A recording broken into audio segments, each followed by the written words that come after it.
Hello friends, welcome to Nisha சமையல்.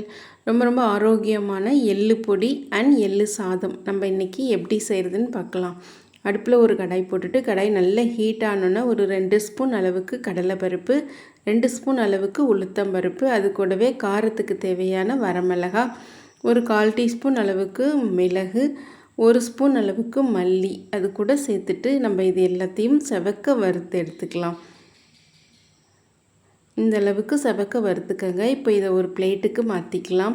பிளேட்டுக்கு மாற்றிட்டு அதே கடாயில் 1 கப் அளவுக்கு எள்ளு சேர்த்துக்கங்க. எள்ளையும் நம்ம நல்லா வறுத்துட்டு எடுத்துக்கலாம். எள்ளு நல்லா படபடன்னு பொரியணும், அந்தளவுக்கு வறுத்துக்கங்க. எள்ளு நல்லா பொரிஞ்சோன்னே அடுப்பை ஆஃப் பண்ணிவிடுங்க. அதில் இருக்கிற ஹீட்டில் இந்த பொடிக்கு தேவையான அளவு உப்பு அது கூட சேர்த்துக்கலாம். உப்பு சேர்த்துட்டு எல்லாத்தையும் நல்லா ஆற வச்சுட்டு மிக்ஸி ஜாரில் போட்டு நம்ம பொடி பண்ணி எடுத்துக்கலாம். இப்போது நமக்கு எள்ளு பொடி ரெடி ஆகிடுச்சு. நான் சாதம் வடிச்சிட்டு ஆற வச்சு வச்சுருக்கேன். அது கூட நம்ம தேவையான அளவு பொடியை சேர்த்து இந்த சாதத்தை நல்லா கலந்து எடுத்துக்கலாம்.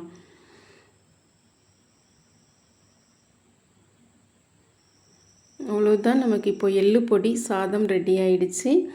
இந்த எள்ளு பொடி மிச்சம் இருக்கிறத நம்ம ஸ்டோர் பண்ணி வச்சுக்கிட்டா நமக்கு எப்போ தேவையோ அப்போ நம்ம கலந்து எடுத்துக்கலாம்.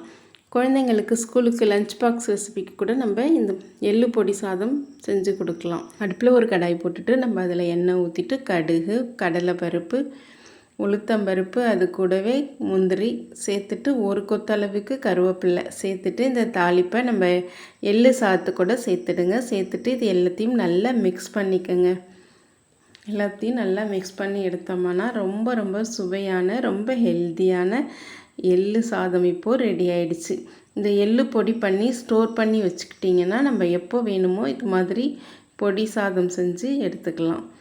ரொம்ப சுவையான ரொம்ப ஹெல்த்தியான எள்ளு பொடி அண்ட் எள்ளு சாதம் இப்போது ரெடி ஆகிடுச்சு. நீங்களும் இந்த ரெசிப்பியை ட்ரை பண்ணி பாருங்கள். ட்ரை பண்ணி பார்த்துட்டு எப்படி வந்துச்சுன்னு கமெண்ட்ஸில் சொல்லுங்கள். மறக்காமல் நிஷா சமையலுக்கு சப்ஸ்கிரைப் பண்ணுங்கள், லைக் பண்ணுங்கள், ஷேர் பண்ணுங்கள்.